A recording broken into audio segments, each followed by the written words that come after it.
What's up, car enthusiasts? Welcome to STI Love to Drive. The internet is already tearing Honda to shreds over the new Prelude. As I pointed out just about 3 months ago after the Tokyo Auto Salon debuted the Prelude with unspecified details on exactly what the car would entail, but they alluded to some things that I, as a longtime Honda owner and enthusiast, found kind of disturbing. One of which is they plan to release it with the CVT. The other of which is it basically looks exactly like a Honda Civic. I'll read a little bit of this article and then touch on some of the comments that were left on the video that I posted back in January and encourage you to check that out as well. So, let's take a look here. CarBuzz, man, their graphics are fantastic compared to mine. I should probably do something about that, but I'm pretty new to this, so I'll learn over time and appreciate you bearing with me. Without a manual option, it's a dog. Honda has lost their way. Looks like an oversexed Honda Accord Coupe, or Civic, in my opinion, considering I own a 10th gen Civic and it's almost indistinguishable except for a few minor changes.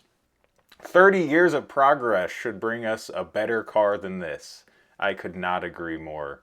What a shame. Thought this was going to be something, but it's just a car. Alrighty here. I'll drop a link to this article in the video as well, but Honda is a brand with a rich heritage of high-performance models, both in its back catalog and its current lineup. From the NSX and Integra of yore to the modern equivalents, and of course, the Honda Civic Type R.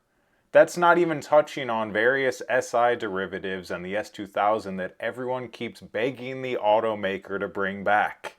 The latter may not be getting resurrected anytime soon, but another icon is with the forthcoming 2026 Honda Prelude.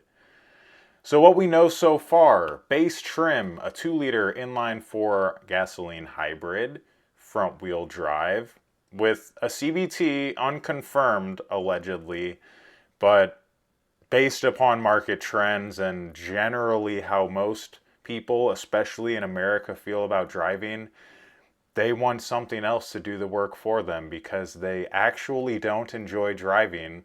They would rather just focus on their phone or let the car drive for them, which I won't go down that path, but I'm highly averse to that. With the base horsepower and torque of right around 200 respectively.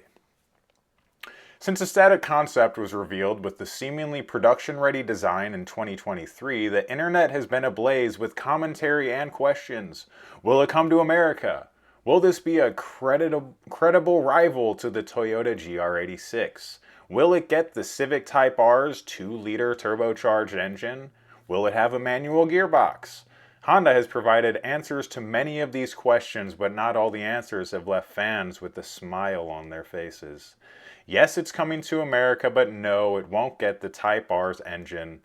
No one yet knows whether it will be a credible rival to the GR86. But since it's been confirmed to ride on the same front-wheel drive platform underpinning the Civic and Integra, it seems unlikely. Oh, and there's no manual. This will be a hybrid with the CVT. Yeah. It's that last sticking point that's caused the most commotion among fans of the Honda brand and JDM performance. And after Honda revealed the Prelude's swanky interior, reaffirming there would be no stick shift, CarBuzz readers had plenty to say. It wasn't all negative either. Here's what they're saying about the forthcoming Honda Prelude.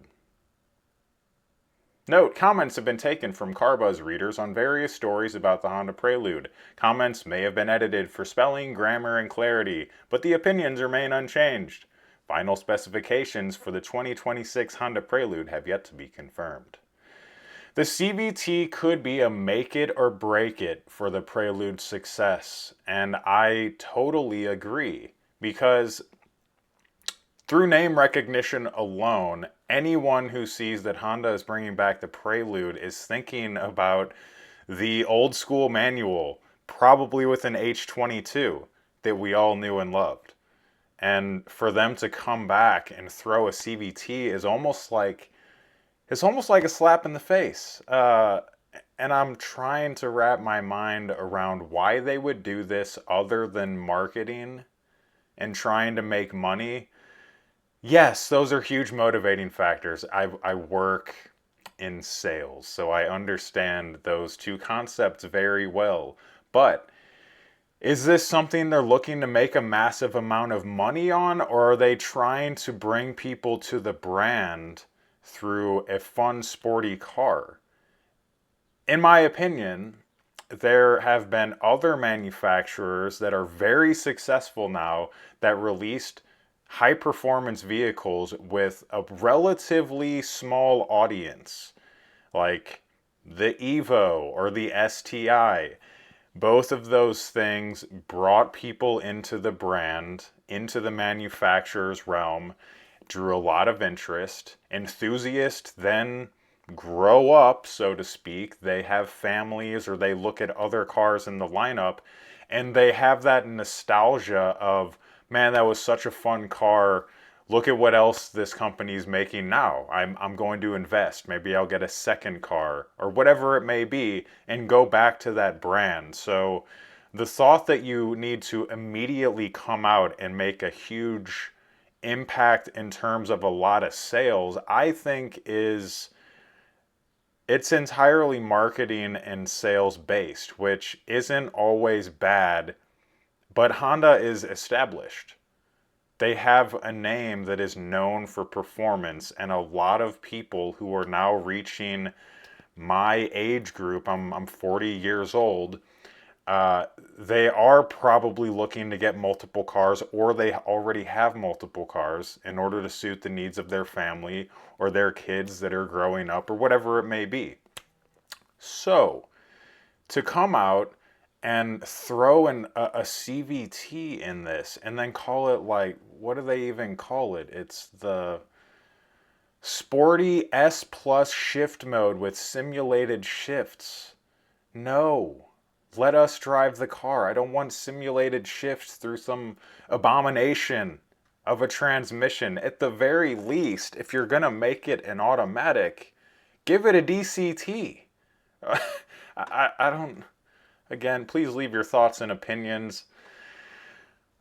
I'm not going to read the whole article unless people like me reading articles. I like to just hit on some of the most key features and then, you know, bring some traffic to the site. Go check out the article for yourself. I'm not paid by any of these companies or doing sponsorships.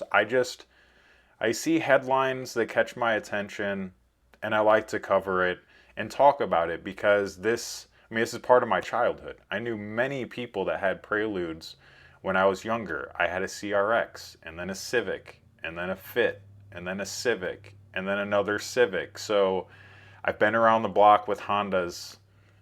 I've always especially loved their manuals. I've always owned a manual in my life, except for one time. And that's because I had a tumor in my spine and wasn't sure if I'd be able to use my legs entirely moving on. So as a precaution, I got rid of my manual and purchased an automatic. But happy to say I'm all right. I now own 2 manuals, one of which is an STI, as you may have guessed, based upon the name of this channel. But just one comment here. I was interested until I read CVT. I'll never buy anything with the CVT, says CarBuzz commenter Steve, while Michael replied, I don't know what's worse, that or that it's front-wheel drive. CarBuzz reader Mopar kept it short and sweet. A sports car with the CVT. LOL. Yeah, it's so funny seeing this now, and it especially caught my attention because of the video that I released back in January after initially seeing the release of this debuting at the Tokyo Auto Salon. So real quick, I'm going to head over to that video, and as I mentioned before, my graphics and title screens are terrible. So if you can help a brother out and maybe I don't know, give me some tips or something. I'm not very good at this, but I'm willing to learn.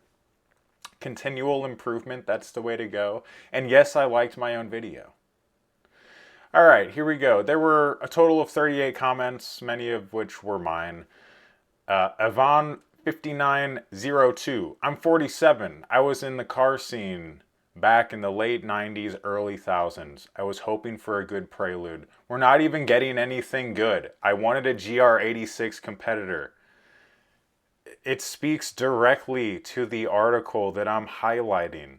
So, man, thank you for the affirmation. I went on a bit of a rant. The video isn't very long. You can go check it out. I'll link that as well, or throw a card up on this video. But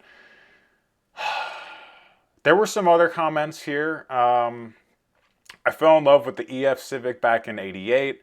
Bought one of the very last ones available in September '91. 33 years later, I still love the EF and will never sell it. Honda lost their way a long time ago. There will never again be a car like a late '80s or early '90s Honda. I have to agree, and I don't know that there's any manufacturer that is going to create a car like we saw back then. My first car was an '88 CRX. DX, I believe. The thing weighed like 1,900 pounds. I threw some wheels on there from a '99 Civic Si. That thing was amazing. I threw it all over the place. I eventually ended up swapping it was like a D15B something from Japan. It came carbureted, and then I did a multi-point fuel injection swap on it. So maybe like 100 horsepower, but the thing got like 50 miles per gallon.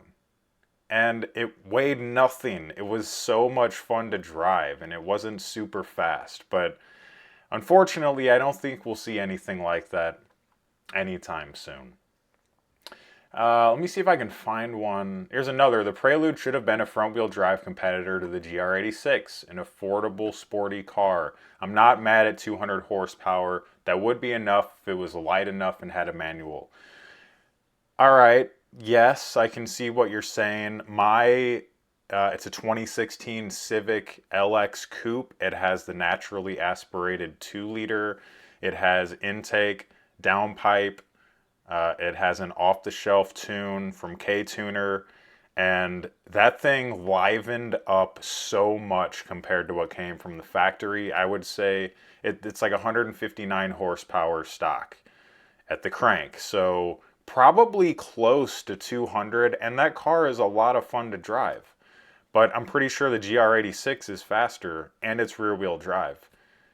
I talked a little bit in this video specifically, I believe, about how I wish they would go all-wheel drive. Maybe it was the one where I talked about the electrified Civic Type R, but I do think that front-wheel drive has its limitations. It's fun, for sure, but you can't really... Of course, they did point out it's a front-wheel drive competitor to the GR86. Fair enough. I live in St. Louis. We get snow occasionally enough to make me having a daily driver that's rear-wheel drive just completely out of the question. That's partially why I got an older STI. I wanted to be able to drive it all year round and not worry about any problems with traction or feel like, oh, I can't drive this X number of months out of the year. So that works out just fine. And my Civic has been fantastic front-wheel drive as well in the snow. Taking it on a number of road trips for hockey tournaments and just driving around St. Louis in the snow, it's perfectly fine. There was someone else here. Let's see. Okay, yeah, someone ripping on my inappropriate or not legitimate use of graphics, but yes. All right, let's see. Yeah, Honda Acura has pretty much screwed up everything over the last 15 years or so, and that's coming from someone who drove nothing but Honda Acura vehicles from 1982 through 2015. I don't entirely agree with that, but I can see what they're saying. The new Type R, when you look at the performance and even the Integra, the new Integra, It is pretty astonishing the numbers that they get on those vehicles on a front wheel drive setup, like 300 some odd horsepower, and they're doing sub 5 seconds 0 to 60. That speaks a lot to the chassis and the overall suspension advancements that Honda has made. You think about that back in the day, that would have been impossible without heavy modification in the aftermarket to bring such performance to like an old Civic or Acura. You're talking about having to get an LSD, probably do a bunch of suspension geometrical upgrades and changes to really dial it in. And they offer that now from the factory.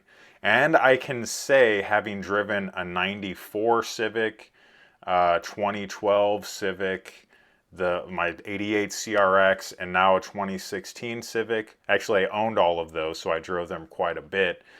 Without a doubt, the 2016 Civic has the best chassis of any of the previous Hondas I've driven, and that includes a Fit. That was the automatic.